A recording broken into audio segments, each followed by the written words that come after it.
noite, meu nome é Ângela Bastos, sou coordenadora de cursos na modalidade à distância do Instituto ProRim de Educação e Pesquisa em Saúde.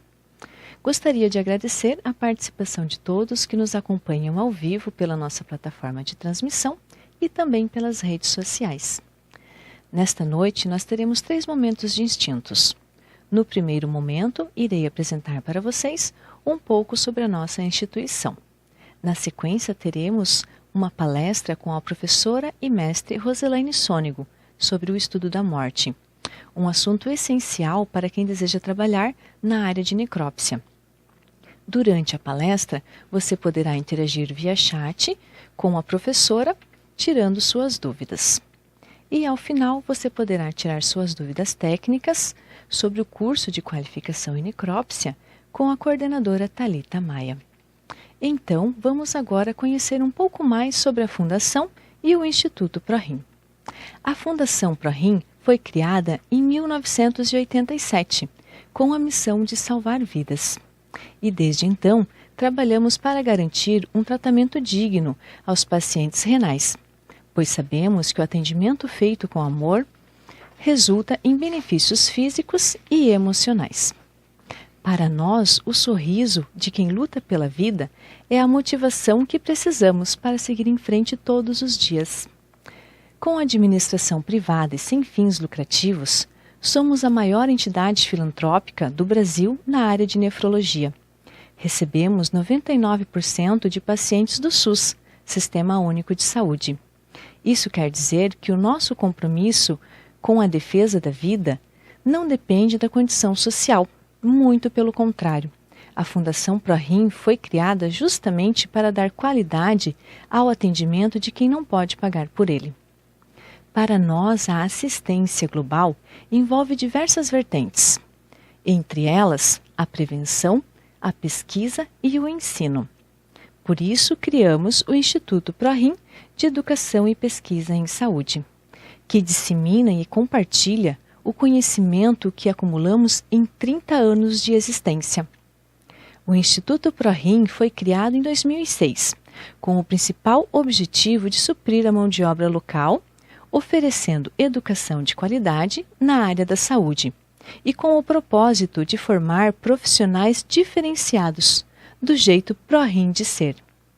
A missão de salvar a vida dos pacientes renais não fica restrita apenas à Fundação ProRim, mas abrange também o Instituto ProRim, pois todos os valores arrecadados com os nossos cursos são revertidos para o tratamento dos pacientes renais da Fundação ProRim. Para conhecer mais sobre o nosso trabalho, acesse o nosso site www.prorim.org.br. Agora que você já conhece um pouco mais sobre a nossa instituição, vamos falar sobre o que nos trouxe aqui hoje. A morte é um assunto muito difícil de ser trabalhado, mas que está presente no nosso cotidiano. Para os profissionais na área de necrópsia, saber lidar com a morte é fundamental. Para falar um pouco mais sobre esse assunto, que para muitos é assustador, mas para outros faz parte de sua vida profissional, convidamos a professora Roselaine Sônego. Boa noite, Roselaine, seja bem-vinda. Olá, muito boa noite a você que veio e parou um pouquinho do seu tempo para assistir essa palestra e poder refletir um pouco sobre um tema que é bem emblemático, que é a questão da morte.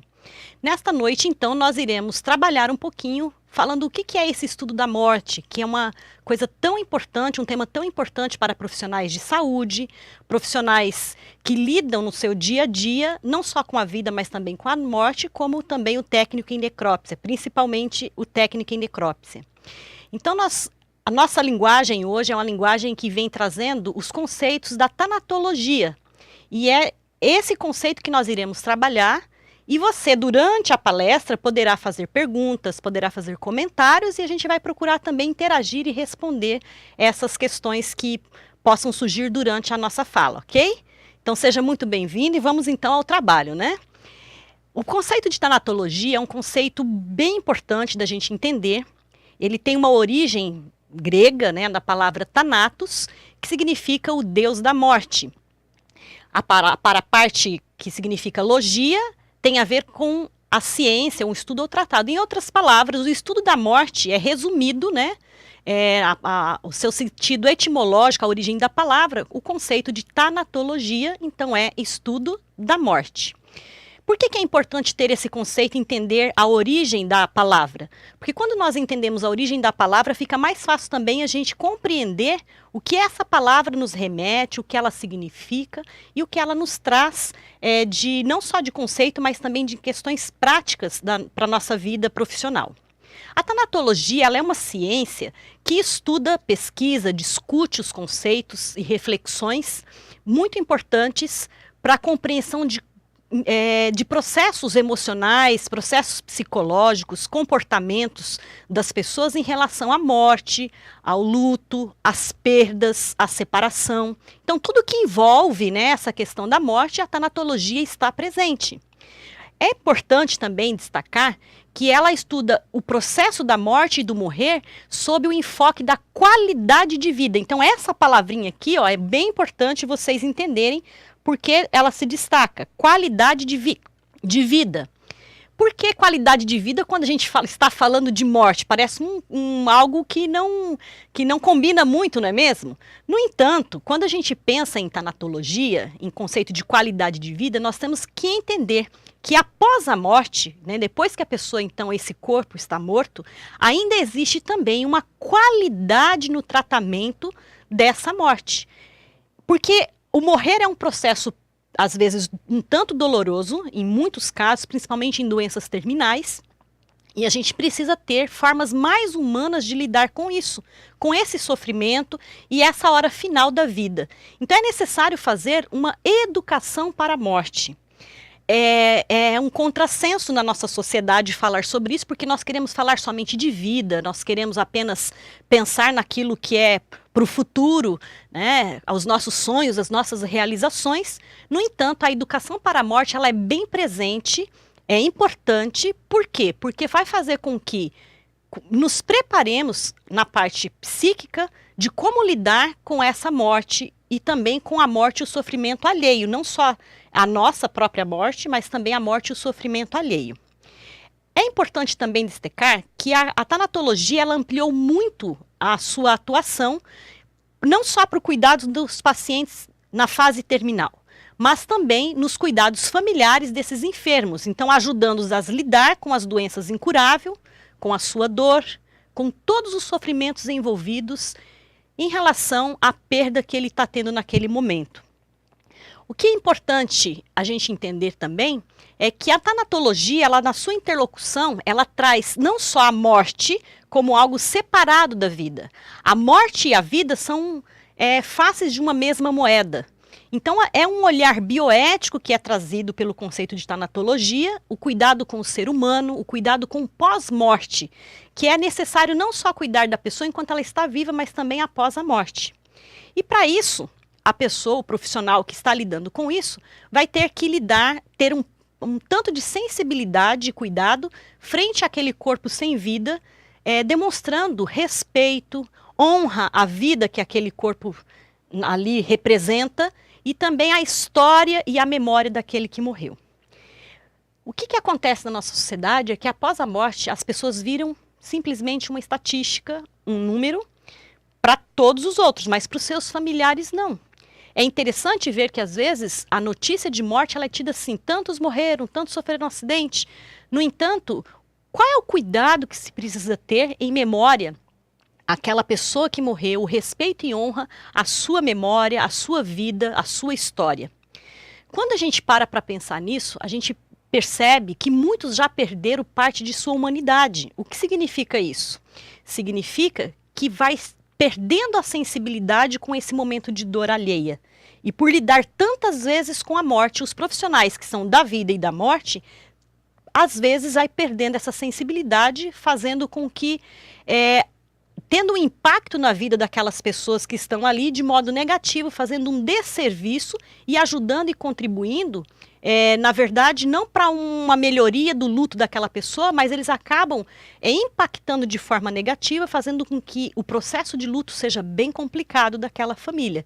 Então, a importância é muito grande de todos os profissionais de saúde que lidam nesse momento, que lidam com seus familiares, com suas dores, é fazer com que aquilo seja o mais leve possível para aquela família, para quem está vivendo, então, a perda, uma perda sempre e nunca esperada, embora às vezes seja de alguém que está enfermo já há muito tempo, não aceitamos a morte com tanta facilidade.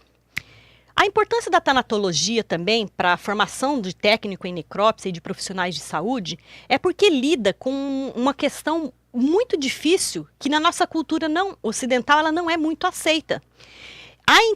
O entendimento da nossa cultura é de que a morte e vida são duas coisas bem separadas, distintas, e uma coisa exclui a outra. São dois processos excludentes, quando na verdade não é.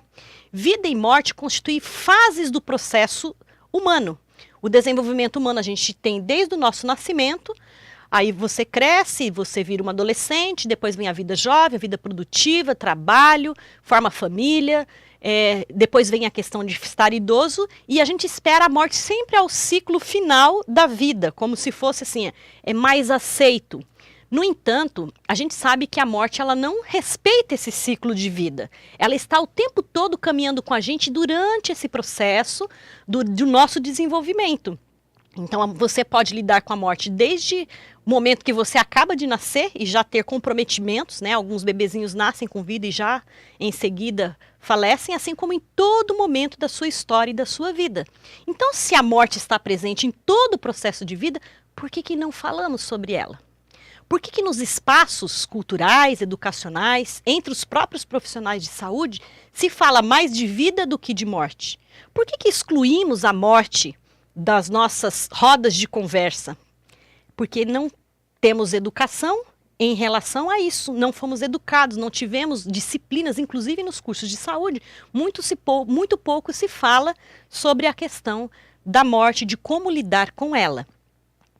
É interessante também que quando a gente fala de espaços educacionais sobre a morte, a gente precisa ter o cuidado de que em cada lugar, em cada espaço e com cada pessoa, há uma forma também peculiar de falar sobre isso.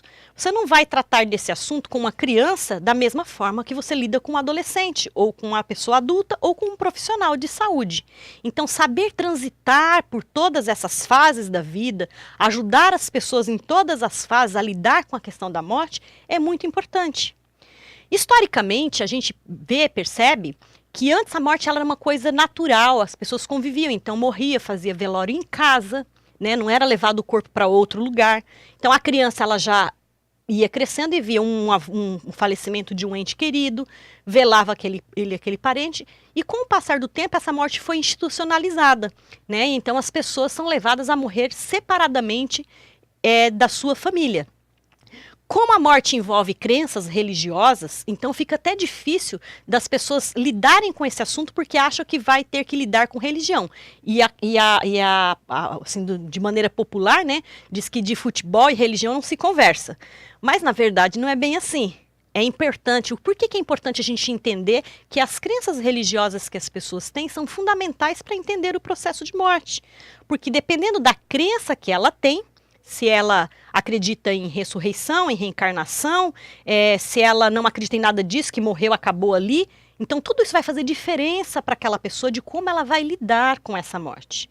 Eu não sei qual é a sua crença a respeito da morte, mas aqui, quando nós falamos em religiosidade, na verdade nós estamos falando de espiritualidade.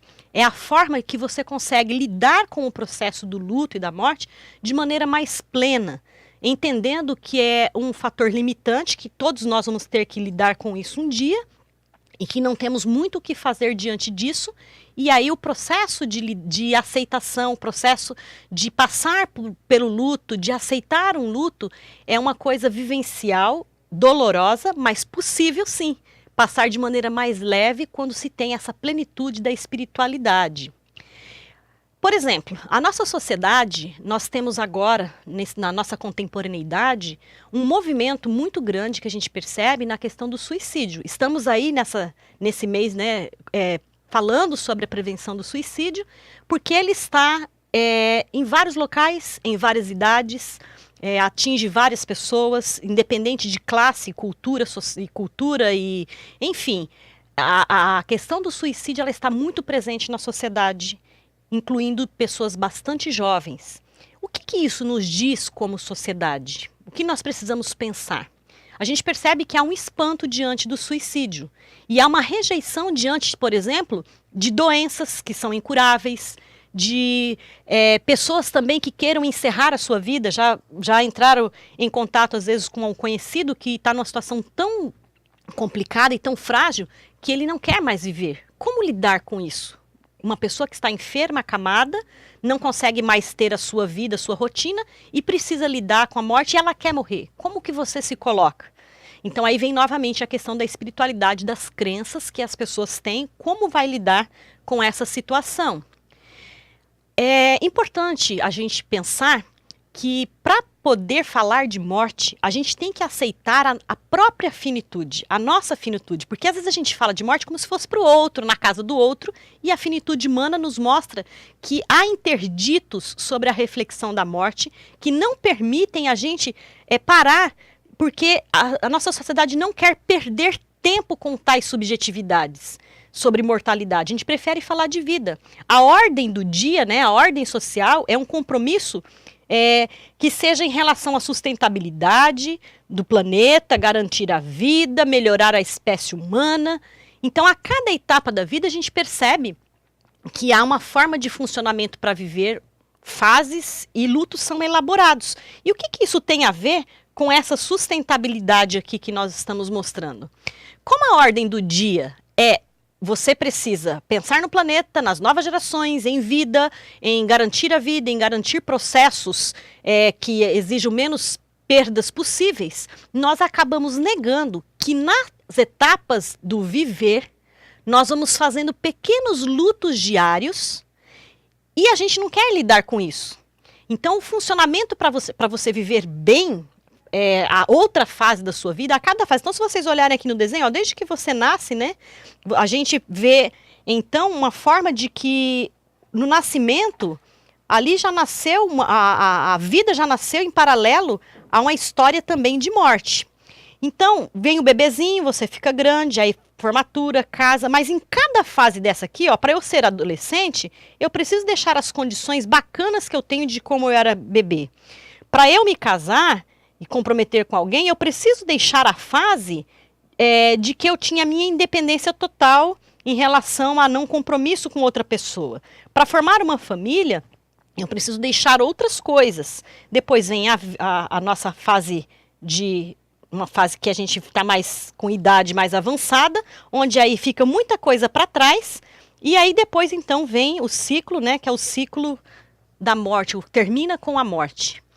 E aí, o que isso nos diz sobre a nossa tal sustentabilidade que se fala, que é muito importante para as novas gerações, mas a gente tem que cuidar com esses conceitos de forma que eles não façam o impedimento, o interdito de não pensar nas perdas e na possibilidade de encerramento da vida.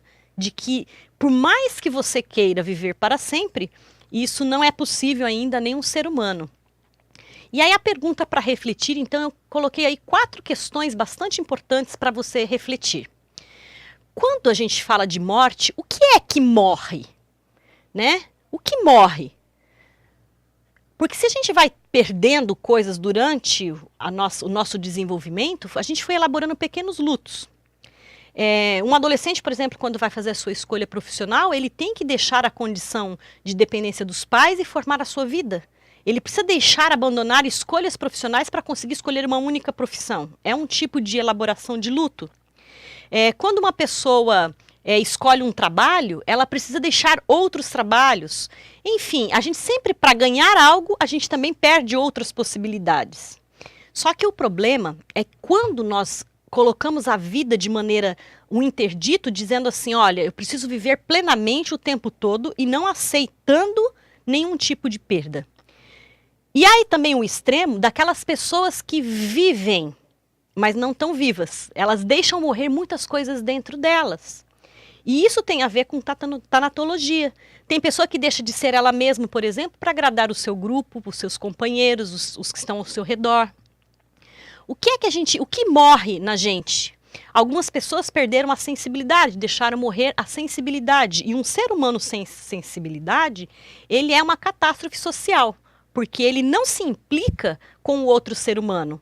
Ele não está pronto para doar-se, para viver em comunidade, né? Ele pensa nas suas próprias necessidades e basta a si mesmo. O que nós permitimos morrer em nós com o passar do tempo? A nossa sociedade, o que permitiu? Quando a gente se depara, por exemplo, com um histórico que a gente vê bem recente de adolescentes que se automutilam, que buscam o suicídio, o que esses adolescentes, esses jovens estão tentando dizer para a sociedade? O que elas estão marcando no seu corpo? Né? É muito comum a gente ver isso hoje em escolas, pessoas tão jovens e que marcam o seu corpo de maneira a imprimir dor. É uma forma de sair aquela angústia que ela vem vivendo, porque já morreram outras coisas dentro dela. Então, quando a gente se assusta diante do suicídio, por quê? Porque a gente pensa, mas como a pessoa foi fazer isso?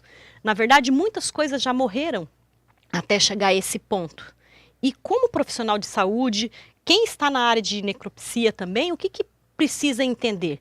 Que a gente tem um papel social muito relevante, muito importante, para fazer essa psicoeducação, educar as pessoas para viver com qualidade e também ter as suas perdas com qualidade. E não mesmo aprender a sofrer, aprender a lidar com o sofrimento e com as perdas. Uma outra pergunta é, o que tem de morto na vida? Parece redundante, né?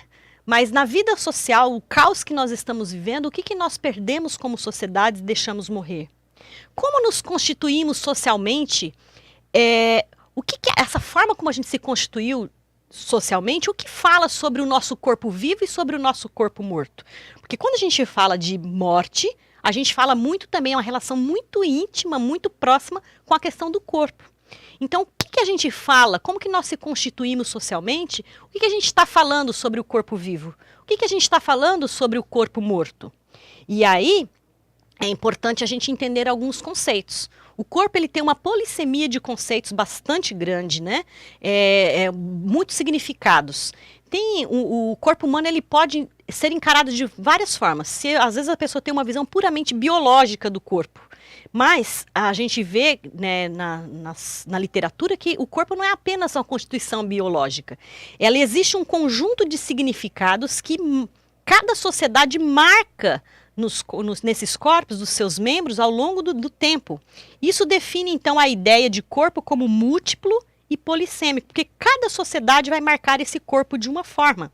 Os significados de cada cultura, então, se transformam e a realidade biológica não é a mesma que, talvez, a realidade da significação social. O que a gente quer dizer com isso? Por exemplo, morrer aqui no Brasil, o que significa? Morrer na Alemanha, o que significa? Morrer na África, o que significa? Morrer na Indonésia, o que significa? Até os ritos fúnebres modificam em cada cultura. Há, por exemplo, na Indonésia, um local onde as pessoas passam um ano inteiro fazendo o velório do corpo. Eles fazem o balsamento do corpo e passam durante um ano com aquele corpo num cômodo da casa, o caixão, onde as pessoas visitam diariamente. Eles têm um ano para elaborar esse luto. Nós temos 24 horas para lidar com a perda de alguém que a gente amava. Então, a sociedade ela tem uma marca social em relação à morte, em relação a esse corpo também. Como a gente prepara esse corpo depois de morto? Ele vai modificar. Tem lugares que fazem festa para poder se despedir daquele ente querido do seu morto. Há outros locais que não, que as pessoas inclusive pagam choradeiras para que tenha uma comoção maior e que o choro e o pranto perdure por mais tempo. Então, culturalmente, a gente tem marcas que nos levam a tratar a morte de maneira diferente. Traçar esse limite entre aquilo que é biológico e aquilo que é cultural é muito difícil. Porque o próprio conceito biológico também é uma construção cultural, foi sendo construído socialmente. O que pode ser diferente de uma sociedade em outra sociedade. Mas tem alguns conceitos de corpo que é importante a gente então emitir aqui para que você entenda por que há tanta diversidade sobre esse assunto. Existe o corpo cultural. O que é o corpo cultural? São os processos de identidade, identificação, são os estereótipos que são colocados sobre esse corpo, é a questão do comportamento, tudo isso constitui o corpo cultural. Já o corpo sexuado, a gente está falando da questão bem biológica da reprodução, mas de um outro lado também, a discussão do prazer. Nem sempre, por exemplo, o corpo sexuado era tido somente para a reprodução. Depois, então, começam a focar na questão do prazer. Ainda há comunidades, na atualidade, em outros países, em que, por exemplo, a questão do prazer para a mulher não é permitida. Então, como é que essa mulher trata com esse corpo? O que morreu já no corpo dela? Né? Então, assim, a gente vai vendo que socialmente são aceitas algumas questões que foram construídas, solidificadas e validadas pela comunidade daquele local.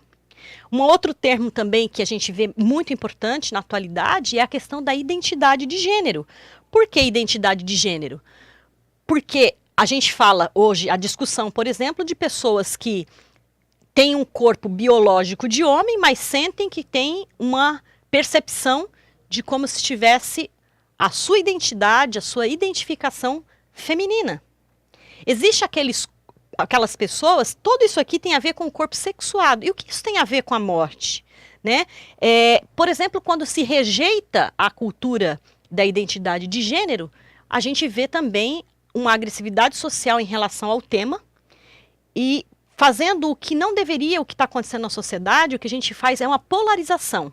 Aqueles que são contra, aqueles que são a favor. Mas se a gente entendesse um pouquinho melhor do que é o corpo e da significação social dada sobre ele, haveria respeito entre as diferentes ideias sobre o próprio tema, tanto de um lado como de outro lado. Recentemente a gente tem visto muita discussão sobre isso, não é mesmo? Uma outra questão que fala dessa polissemia do corpo é o corpo genético. O que então a gente tem a ver com o corpo genético, o conceito na atualidade? Quando o corpo genético tem a ver com aquilo que a gente não aceita muito bem, que é aquilo que não aceitamos no nosso corpo. Então a gente faz o quê? Uma espécie, né, a gente chama aqui de um espectro eugênico, de eugenismo. O que é isso? É uma forma de ter um controle social relegado então à posição inferior na sociedade humana aos indivíduos que são imperfeitos e fracos, entre aspas aí. Ou seja, é possível modificar um corpo para que seja geneticamente, né, vamos pensar em fabricar novas pessoas com um corpo que é aceito aquele que nós queremos. Hoje já existe essa possibilidade. Então, por que nós estamos dizendo isso? Porque quando eu falo desse corpo genético, eu estou dizendo que eu posso excluir outros que viriam a ser que nós não queremos, como sociedade. O imperfeito, o doente. Então, essa é uma discussão que envolve muito a questão ética, bioética sobre o assunto e que tem a ver com esse corpo. Então, quando a gente fala de morte, eu estou falando inclusive da morte daqueles que não foram, que não chegaram nem a viver, né? Na questão geneticista, de que as pessoas podem hoje escolher várias coisas. Tem coisas boas que a ciência traz? Tem. A possibilidade, por exemplo, de evitar muitas doenças, mas até que ponto a ética permite, né? Até que ponto nós precisamos, como sociedade, pensar e discutir e refletir sobre isso e por que nós queremos essa perfeição também a todo custo. Existe o corpo mutante, que é um outro conceito de corpo, que aparece, então, o aparecimento de um ser mutante. E aí eu coloquei uma figura bem emblemática, porque é para vocês pensarem, mas não é só isso e nem também se trata de preconceito. Porque eu coloquei aqui porque há a possibilidade de você se tornar um outro corpo de várias formas. A cirurgia também estética é uma forma que vem para modificar esse corpo de todos os tipos. Você pode fazer enxerto, você pode fazer mudança de sexo, você pode fazer intervenções reprodutivas, melhores de performance, mediante doping, perspectivas de seleção genética, de clonagem e por aí vai. Então, assim, o que socialmente nós estamos dizendo que não queremos nesse corpo e que precisamos matar nesse corpo? Isso tem a ver com tanatologia. Você já parou para pensar sobre esse assunto? Muitos de nós olhamos no espelho e falamos, eu não gostaria disso em mim, se eu pudesse mudar, se eu tivesse dinheiro. E até que ponto isso realmente tem a ver com as nossas necessidades, na questão de uma beleza que é uma coisa que me incomoda, ou de uma rigidez social para o que é belo. O que é belo, né? O que realmente tem que funcionar? Que tipo de corpo somente é aceito? E quem fica fora desse padrão, como é que ele age? O que ele precisa? O que morre nessa pessoa quando socialmente ela é rejeitada o seu corpo por ser diferente daquilo que se espera socialmente? São coisas éticas para pensar a respeito do assunto. Mas essa questão de corpo não é tão nova. Ela já veio muito da antiguidade. Se a gente pensar, o corpo também, existe a ideia do corpo medido. O que é o corpo medido? É quando a gente vê, então, as potencialidades de intervenções calculadas até hoje. Hoje já tem a simulação de programas de informática e que pode, então, fazer a mudança desse corpo, que você pode escolher o tipo de rosto que você tem. Aqui chegou uma perguntinha para nós, que pergunta assim, de Rafael dos Santos Batista. Ele diz assim: gostaria que a professora respondesse se durante a necrópsia fosse descoberto que uma mulher estava grávida. Como deveria ser dito à família se ela não soubesse? Então aqui a pergunta, né, que nós entramos numa questão ética muito pertinente a pergunta. Parabéns, Rafael, pela pergunta tão profunda que você fez. Então vamos supor, uma jovem estava grávida, e aí você vai fazer a necrópsia e descobre que ela estava grávida, mas a família não reconhecia isso. Essa notícia não cabe ao técnico em necrópsia. Se a gente for pegar depois nas aulas, você vai poder ver isso. Você pode pegar a legislação, existe legislação que pode te conduzir, né? Essa é uma notícia que caberia ao médico que está tratando do assunto. E tem também uma questão aí muito importante, que é a questão, porque não é mais uma vida só que você está vendo ali, é um corpo só. Então teria mais que um corpo para lidar. Você teria que então também pensar que esse corpo também precisaria ser velado. Agora, a que custo isso pode ser implicado sobre aquela família? Então é necessário fazer um trabalho junto com o médico, até às vezes talvez um psicólogo ali, para ver qual é o suporte que essa família tem para o enfrentamento disso. Então não tem como eu te dar assim, é certo ou é errado? Qual é o recurso psicológico que essa família tem para lidar com esse assunto? Em uma das aulas de ética e bioética que nós temos, a gente fala que tem 3 perguntas que sempre conduzem à ética do profissional, que é o que eu posso, o que eu devo e o que eu quero. Se as 3 perguntas se fecharem, então você, de maneira harmoniosa, então é uma forma de você poder fazer. Por exemplo, você pode achar que seja certo dar notícia para a família, mas pode achar que não deve e pode não querer. Então são 2 itens que não se fecham na questão, porque você tem que pensar na ética não só a respeito daquele que está morto, da seu familiar, mas também a ética pessoal. Existe um conceito bem importante, Rafael, que é a questão que os médicos podem utilizar, que chama-se objeção de consciência. Então, até que ponto isso também não fere a consciência do próprio profissional que está ali presente? Então, isso dá uma boa discussão, tá? Não tem uma resposta fechada, mas ela cabe uma reflexão um pouco mais profunda do que simplesmente uma resposta rasa aqui para eu te dar. Mas eu diria, então, que essas 3 questões que você vai ver na aula depois ajudarão você a formular a resposta para essa situação. E não só isso, mas também a questão legal que precisa ser revista aí, porque aparece, o ponto de vista legal também vai estar aparecendo nesse sentido aí da pergunta, ok? Como a gente ia falando, o corpo então, os vários tipos de corpo, tem o corpo que é o corpo sujeito, é um corpo objeto. Então o corpo ele passa então a ser protagonista das suas ações, ele perde espaço para esse corpo objeto, submisso à cultura na sociedade capitalista. Mas isso não é agora, gente. Para vocês terem ideia, no século passado, esse Policleto aqui, ele dizia que o corpo perfeito tinha que ter a medida de 7 cabeças. Então você pega aí a tua cabeça, mede e divide em 7 partes. Se teu corpo formar essas 7 partes, seria o corpo perfeito. Então, diferente hoje, a gente percebe que não tem mais esse negócio das 7 cabeças para poder falar que a pessoa tem que ter exatamente esse padrão aqui para ser bela. No entanto, existem outras formas rígidas a respeito desse corpo, que hoje se faz até uma programação de computador, se você quiser, por exemplo, mudar o seu perfil, o seu rosto e tudo nesse corpo. Então, se a gente... Onde eu quero chegar na questão do corpo? Se a gente não aceita o corpo que se tem socialmente, A gente precisa também desfazer-se desse corpo e reconstruir um novo corpo. Como é que a gente vai lidar com morte, que é uma perda muito mais poderosa? Não estou dizendo que seja errado, eu quero deixar bem claro isso. É importante, inclusive, as cirurgias estéticas ajudam na autoestima e em outras questões também emocionais. Mas o que a gente precisa cuidar é que fazer isso a todo custo, de forma que também há uma perda significativa da própria identidade daquele ser humano. E mais ainda, de levá-lo a não conseguir lidar com outros tipos de perda na sua vida e também a questão da morte. A gente vê os reality shows que mostram que você não pode lidar com a velhice, é rejeitado a velhice.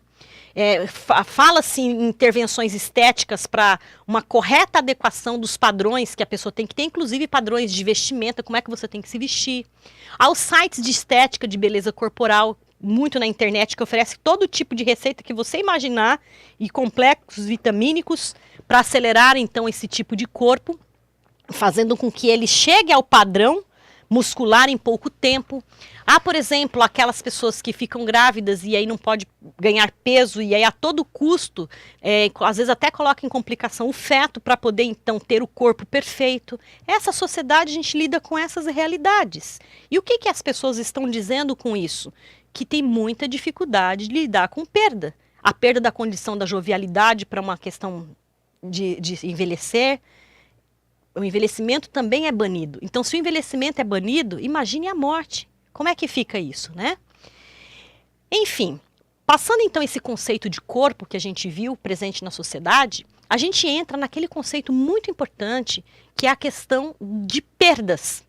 Como eu lido então com as perdas? Se eu não consigo lidar nem com as perdas do meu próprio desenvolvimento do meu corpo. Olha como é complicado. Então, imagine eu perder alguém.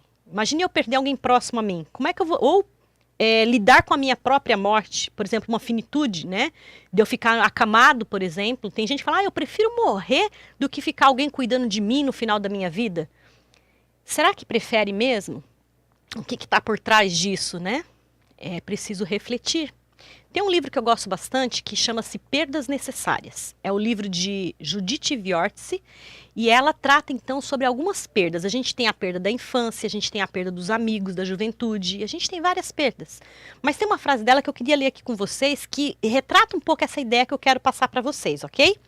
Diz assim, ó: deixamos as expectativas impossíveis, renunciamos visões de ideais de amizade, da amizade perfeita, de filhos, família e casamento perfeitos, em favor das doces imperfeições dos relacionamentos completamente humanos. Em outras palavras, a Judith, ela então está colocando que quando nós conseguimos lidar com as nossas próprias imperfeições, as imperfeições dos relacionamentos, nós estamos mais preparados para a grande perda, a maior perda da vida, que é a morte. Essa é a maior e mais poderosa perda que alguém pode lidar. Agora, se a pessoa não lidou com as suas pequenas perdas durante o seu viver, como é que ela vai lidar com a mais poderosa perda de qual ninguém escapa? Como fazer isso? Como pensar sobre isso? A relação com a morte é uma relação que as pessoas precisam entender que entra o conceito, como eu disse para vocês, de espiritualidade. Então, dependendo, tem sentidos diferentes para cada pessoa, para cada cultura. Por exemplo, quando a pessoa acredita na vida após a morte, como é que ela lida com a morte? É menos sofrido? É mais sofrido? Quando há um senso de, por exemplo, crença de ressurreição, então a pessoa tem a ideia de que morreu, mas não, essa vida não acabou. Então ainda tem continuidade essa existência. Isso é uma forma confortante para aquela pessoa, né? Então você pode acreditar, por exemplo, que o espírito sai e fica vagando por aí, ou também que as pessoas sobem para o céu, ou acreditar, se você for cristão, na ressurreição porque Jesus ressuscitou, ou você pode acreditar na volta de Jesus, como algumas crenças têm, ou você pode acreditar simplesmente no corpo biológico que morreu e acabou. Dependendo da crença que a pessoa tem, vai ser a forma como ela vai lidar com a morte. E aí, a pergunta do Rafael faz muito sentido. Olha só, se essa família for uma família religiosa, como é que essa notícia vai chegar para essa família? Lembra lá da moça que foi fazer lá a necrópsia e viu que a moça estava grávida e a família não sabia? Como é que a família vai lidar com isso? Se a família não acredita nisso e acredita, por exemplo, em reencarnação, como é que vai ser visto esse bebezinho que estava dentro dessa jovem mãe? Entendem como modifica o porquê que a gente tem que ter preparo profissional para lidar com essas diversidades de cultura, de religiosidade, de espiritualidade e não fazer um desserviço, né, àquela família que está ali, ok? Uma outra coisa importante é o conceito de morte, ele ultrapassa algumas questões que nós pensamos da morte. 3 conceitos são bastante específicos e bem importantes sobre a morte. Primeiro é o conceito de morte consumada. Né? São os 3 níveis da existência. Então, essa morte consumada é esse evento bruto em si, morreu.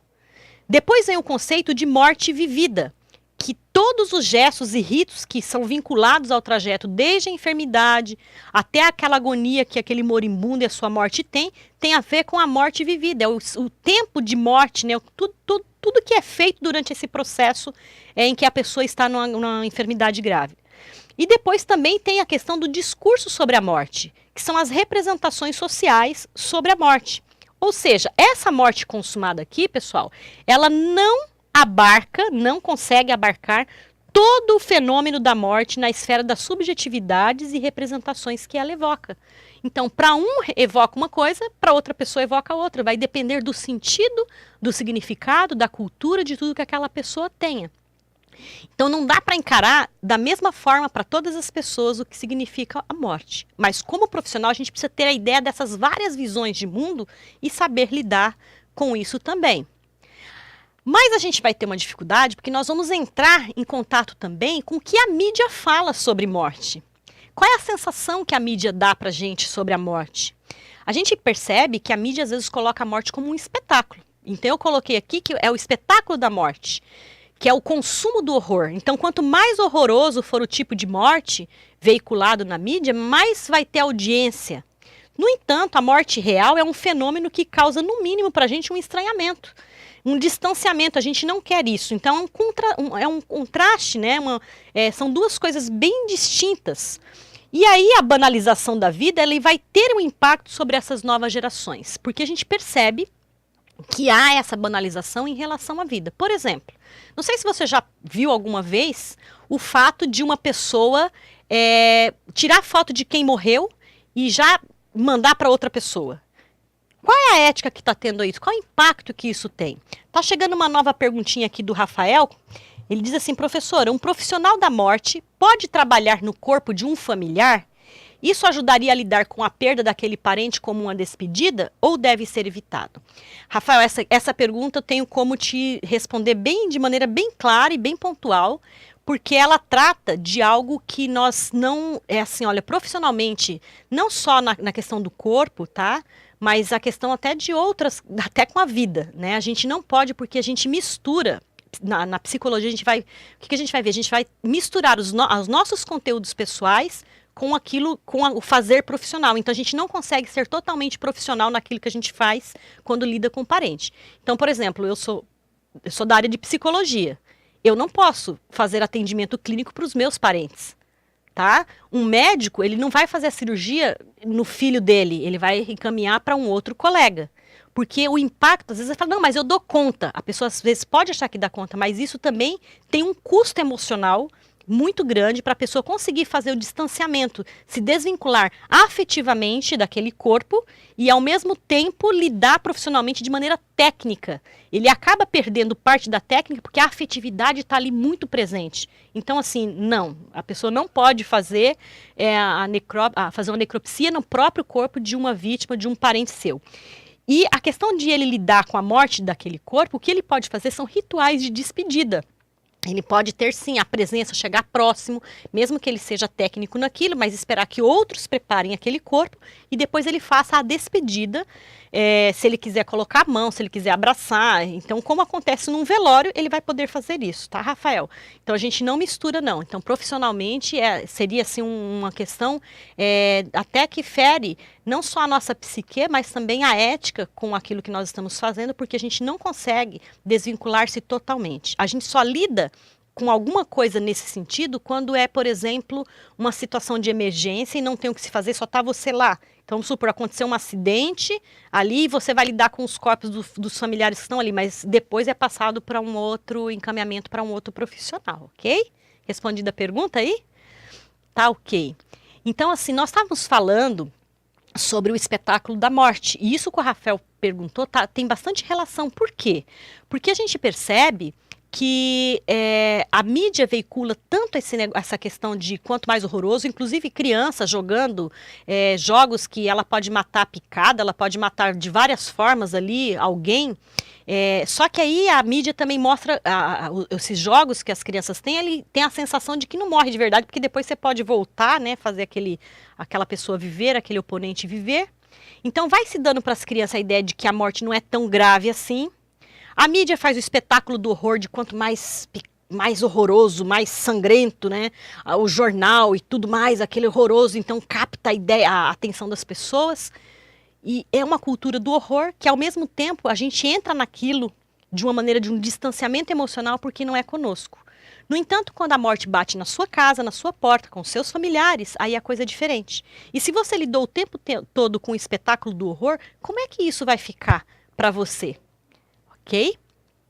Tá chegando mais uma pergunta aqui que diz da Cibele Leite de Oliveira. Diz assim, professora, uma empresa de biotecnologia tem um projeto chamado Reanima, ou seja, vão tentar ressuscitar 20 mortos. O quanto essa tentativa interfere na questão ética, cultural e religiosa? Cibele, interfere muito, né? Na questão ética, na questão religiosa, na questão cultural, tudo isso, porque dependendo da cultura isso vai ser aceito ou não. Dependendo da religião, por exemplo, se a pessoa acredita, se é uma pessoa cristã, ela não vai aceitar isso em função de entender que a vida pertence a Deus. Se é uma pessoa que não acredita em religião nenhuma, ela vai encarar isso com mais facilidade. Mas aí vem a questão ética, né? Eles vão tentar, como que você colocou aqui, eles vão tentar ressuscitar 20 mortos. Esse projeto chamado Reanima. Ainda não se conseguiu provar que o ser humano consiga chegar a fazer isso. Eles podem estar trabalhando para que isso aconteça. Eu tive num congresso de psiquiatria ano passado e eu achei bastante interessante, que tem a ver com o que você está falando, que é não só a questão de ressuscitar morto, mas fazer um tipo de um humano novo, um humano mais biotecnológico. Então, a gente não precisaria, por exemplo, mais de celulares, nada, porque isso estaria tudo dentro da nossa cabeça, a gente pode acessar as imagens, as coisas, apenas com o nosso querer. Então, assim, muitas coisas realmente que você está trazendo, elas estão vindo, as tecnologias e tudo mais, e aí carece mais ainda nossa reflexão ética sobre isso. Porque quando a gente fala, porque não estou falando, não só nesse caso desse projeto de reanimar, mas tem outras questões que a aula também, vocês vão assistir depois aí, fazer o curso, vocês vão ver que quando a gente trabalha, por exemplo, até que ponto a gente pode tentar fazer o esforço para manter viva uma pessoa. Até que ponto a gente está prolongando a vida ou está prolongando o sofrimento e a morte? É tudo realmente uma questão ética, interfere bastante. Agora, quando você pede e fala assim, até que ponto, quantidade, a gente não tem como quantificar, porque é tudo muito novo. Né? Então, as coisas novas estão chegando, não há como quantificar. Somente depois que ocorrerem. Então, é preciso refletir para que a gente não caia no impasse em nome da tecnologia, do avanço, a gente interferir em processos também de construção cultural, né, de estar à frente da história, vamos dizer assim, fazendo com que as pessoas não tenham suporte para encarar essas novas situações. Então é necessário ter esse respeito também a isso, tá? A gente estava falando da questão da banalização da vida e de como então isso interfere no processo do morrer. Mas não só isso, né? A gente falou que muitas vezes as pessoas faziam, no passado, as pessoas faziam os velórios em casa, as crianças conviviam com isso e depois isso foi institucionalizado. Trazido então para dentro de hospitais e para profissionais esse momento da morte. As pessoas então quando está para morrer vamos mandar para o hospital. A gente não vela mais em casa também pelas questões básicas de higiene e tudo mais, em nome disso. No entanto, a gente fez um afastamento dos rituais de morte. É tão interessante isso a gente ver porque há pesquisas mostrando que o aumento de incinerações também é muito grande. Aí vai ocupar menos espaço, né, porque não precisa enterrar. No entanto, também há um impacto ambiental de quando se faz a cremação. Então tem muitas questões envolvidas, vocês veem como é amplo esse assunto, né, de morte, né? Essa ausência do sentido da morte no nosso cotidiano faz a gente ir fazendo as coisas também sem refletir socialmente e a gente vai constituindo, às vezes, o que nós não queremos chegar. Essa instituição da morte, ela faz então reprimir e ocultar a morte das mais diversas formas, percebendo como algo assim, a morte como uma coisa vergonhosa, como uma coisa nociva. Então, como a nossa sociedade é tão progressiva, que nem o exemplo que a Cibele trouxe, se nós podemos já pensar até em ressuscitar alguém, nós somos progressistas, cada vez mais avançado tecnologicamente, como é que a gente vai aceitar esse negócio de morrer? Né?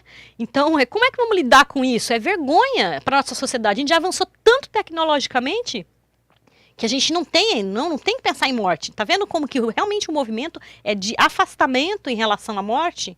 Como se a gente tivesse a questão plena de lidar com a morte, como se ela não existisse, que a gente só pode lidar com a vida.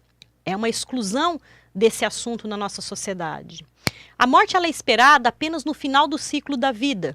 Quando ela não cumpre essa expectativa, ela pode trazer, então, muitas dificuldades para a pessoa conseguir elaborar o tamanho da sua perda. E aí entra, então, o trabalho que deve ser feito antecedente a essa morte. Porque senão, o que vai acontecer com você, que é técnico em necrópsia, e outros profissionais que lidam diretamente com a morte? Vai ter que lidar, inclusive, com a agressividade, às vezes, da família, de culpar o profissional pela morte daquela pessoa. Ah, vocês não fizeram o que tinha que ser feito. Né? Então, assim, ou, por exemplo, uma pessoa que se sente muito culpada pela relação anterior que tinha com aquela pessoa que morreu, e aí chega para o técnico e ela projeta na pessoa toda a raiva, tudo que ela tinha ao profissional de saúde. Então, como esse profissional vai lidar com tudo isso? É muito pesado, às vezes, lidar, porque ele não vai ter que lidar somente com a técnica do seu fazer, mas ele tem que estar preparado emocionalmente para esse tipo de coisa.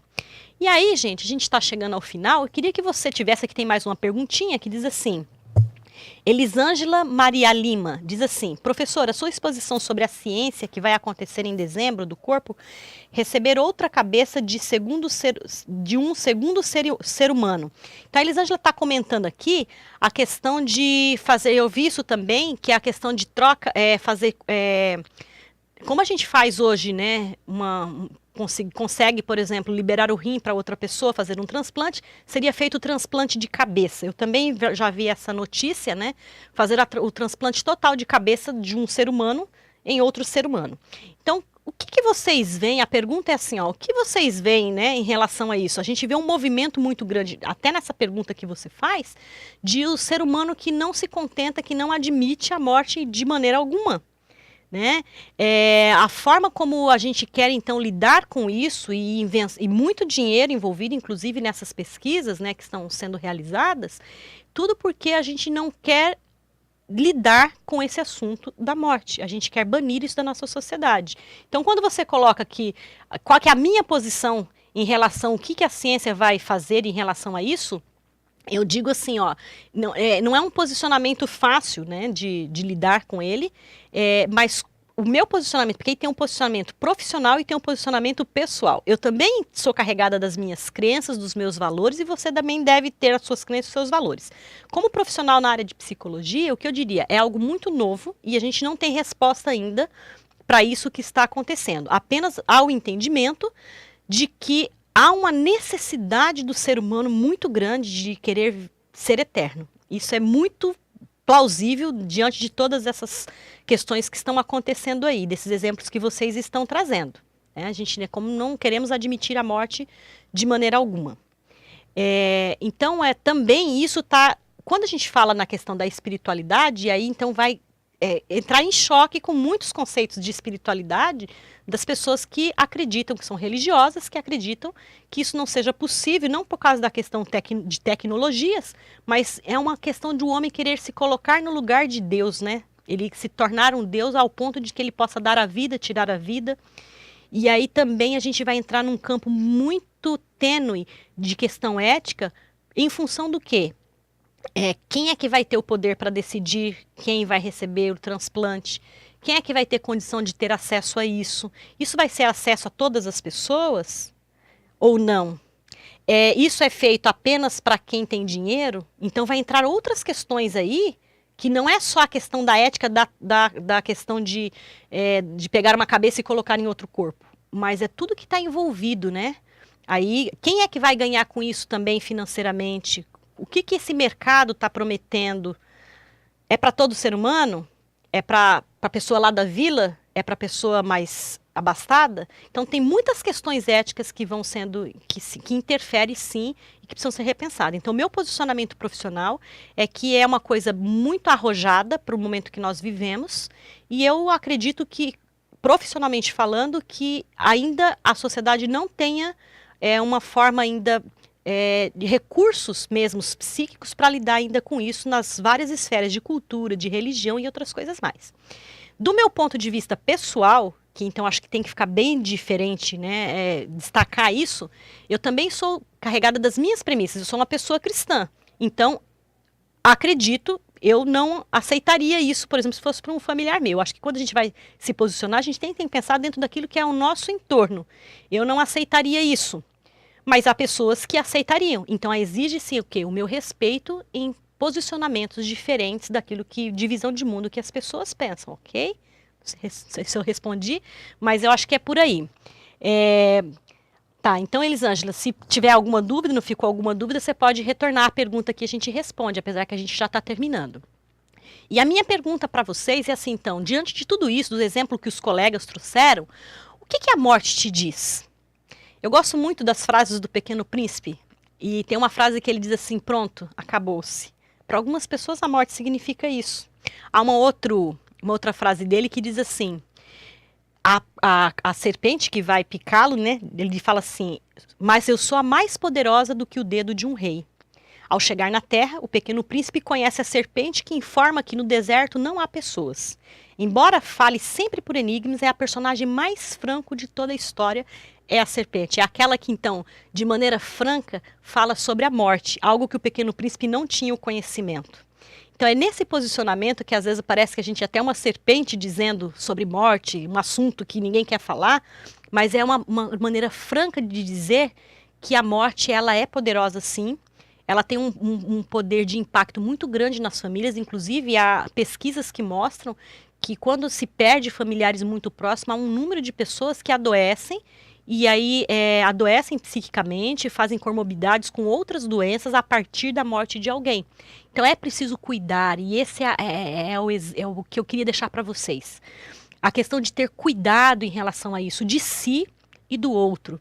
Viver em comunidade não é fácil, pela diversidade cultural, pela questão de tantas formas de visões de mundo, e transitar entre todas essas pessoas com respeito, dignidade, é um aprendizado para toda a vida. Então, como profissional de saúde, eu te convido a fazer o curso e não só pensar sobre esse assunto da morte, mas não ser somente aquela pessoa técnica que sabe fazer, né, a técnica, mas que tenha, para além da técnica, o compromisso com o ser humano, com a sua humanidade. E aí eu quero deixar para vocês essa frase aqui, que é o que eu acho que fecha a nossa disciplina aqui, a nossa palestra de hoje. Vida e morte são faces de uma mesma moeda. E o que pode unir essas duas coisas é exatamente o que está entre elas, que é o amor. É o amor por ser humano, é o amor pela nossa própria humanidade, é o amor que nos liga um ser humano com o outro, é o amor que leva ao respeito, é o amor à própria profissão, em fazer bem feito, fazer com técnica, fazer com capacidade de fazer o melhor possível com as condições que se tem, é que vai fazer de você um profissional diferenciado no mercado. Fazer de você um profissional que pense para além daquilo que é cotidiano, mas que seja uma pessoa que tenha uma contribuição social naquilo que está fazendo. Eu agradeço a participação de todos, as perguntinhas ficaram ali, a gente espera ter respondido. Se tiver mais alguma coisa a gente puder responder, a gente se coloca à disposição. Muito obrigada por sua presença e venha participar conosco então desse curso que está para você, uma facilidade tão grande de poder ter acesso a esse tipo de conhecimento que às vezes a gente não consegue de outra forma, ok? Obrigada pela participação e a gente vai ter outros encontros aí durante as aulas que você então irá fazer, ok? Uma boa noite para você e fique até mais então. Tchauzinho.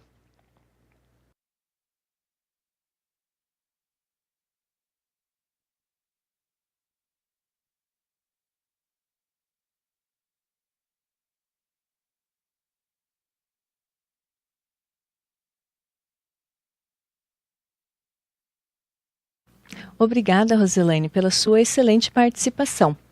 Com certeza os nossos convidados adoraram a sua palestra e será de grande valia para a nossa vida pessoal e profissional. O mercado de trabalho precisa de profissionais preparados e qualificados para atuarem na área de necrópsia. Pensando nisso, o Instituto ProRim criou um excelente curso nesta área, o curso de qualificação em necrópsia. E para falar um pouco mais sobre esse curso, convidamos a coordenadora Thalita Maia. Boa noite, Thalita. Seja bem-vinda. Olá, tudo bem? Meu nome é Thalita, sou coordenadora do curso técnico em necrópsia no Instituto de Educação ProRim. Hoje eu estou aqui para falar um pouco mais sobre o curso de qualificação em necrópsia. O curso de qualificação em necrópsia é uma oferta nova da Instituição de Educação ProRim. Nós já temos referência no mercado em qualidade de cursos na área da saúde. Fomos também o primeiro a ofertar o curso técnico em necrópsia, que já ocorre presencialmente na nossa instituição há 5 anos. E agora viemos ofertar a possibilidade de um curso à distância para todos aqueles que não têm a possibilidade de ter carga horária disponível para estar presencialmente aqui todas as noites, ou que não têm a condição de morar na cidade de Joinville ou se deslocar até aqui. O curso à distância, o curso de qualificação em necrópsia à distância, tem o seu conteúdo disponível para você poder estudar e acessar todas as aulas teóricas, apostilas, a apresentação dos professores, assim como as suas avaliações, 7 dias por semana, 24 horas por dia. Assim, te dando a facilidade de poder estudar no momento em que você tem disponibilidade e tempo.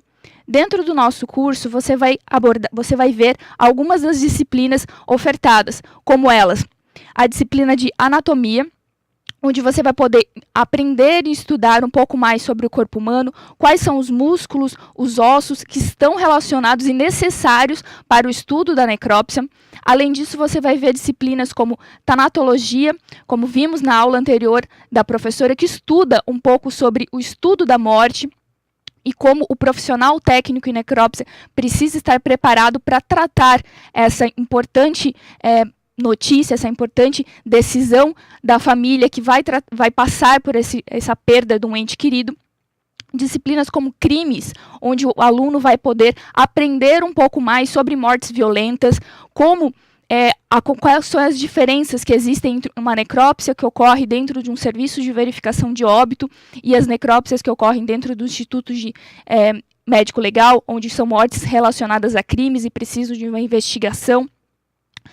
Outra disciplina ofertada no curso é a disciplina de técnicas em necrópsia, onde o aluno vai aprender, teoricamente, sobre quais são as suturas utilizadas no exame de necrópsia, quais são as incisões que o técnico em necrópsia precisa estar preparado para auxiliar o médico legista no exame de necrópsia. Disciplinas como biossegurança, onde o profissional vai estar se capacitando a enxergar quais são os riscos aos quais ele está envolvido, está exposto na sua atividade profissional.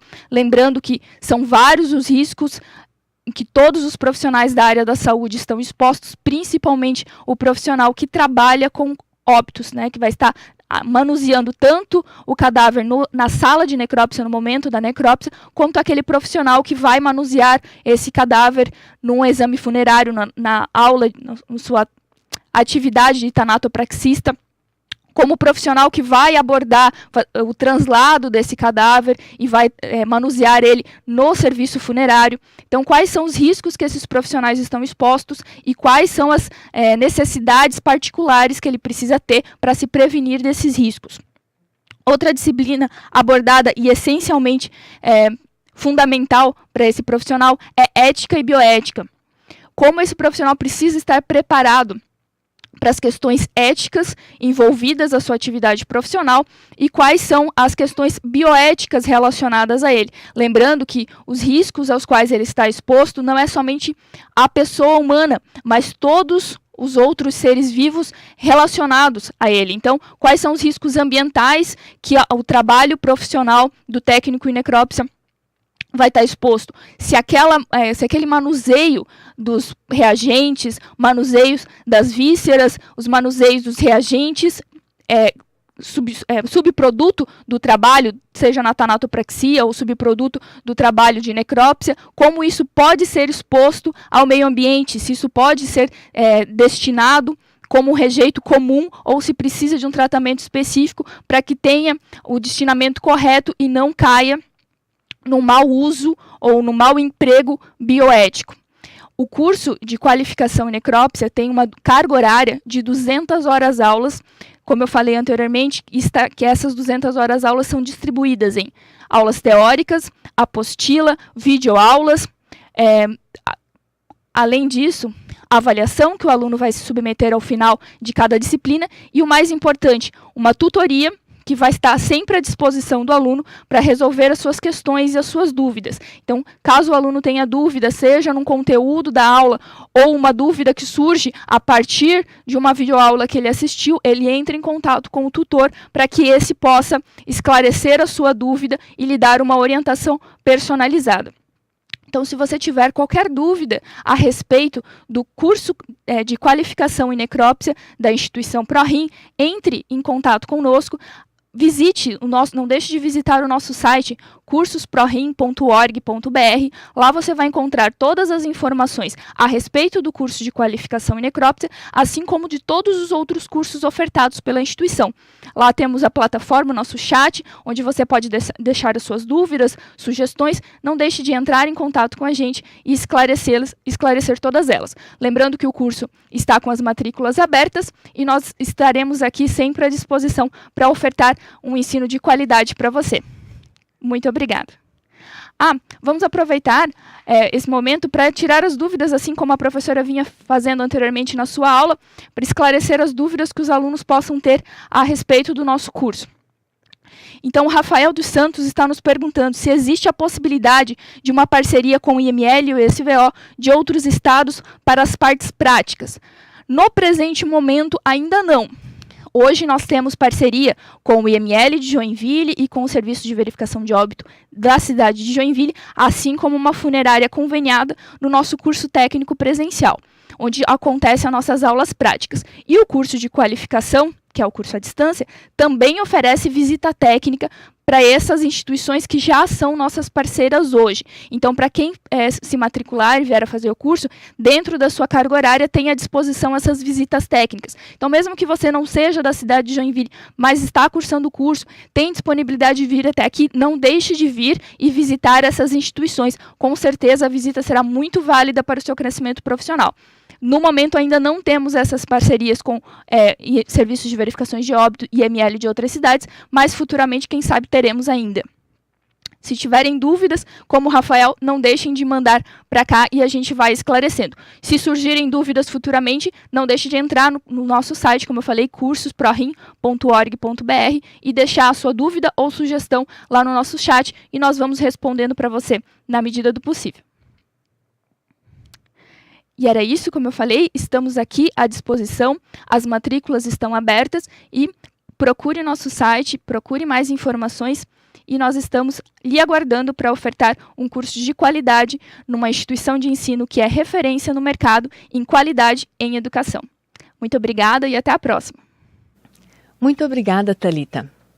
Podemos ver que este curso é uma grande oportunidade para quem deseja se recolocar no mercado de trabalho ou que já está na área e deseja se qualificar.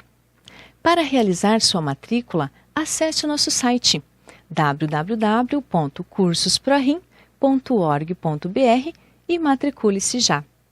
Agradecemos a participação de todos e até um próximo encontro. Boa noite!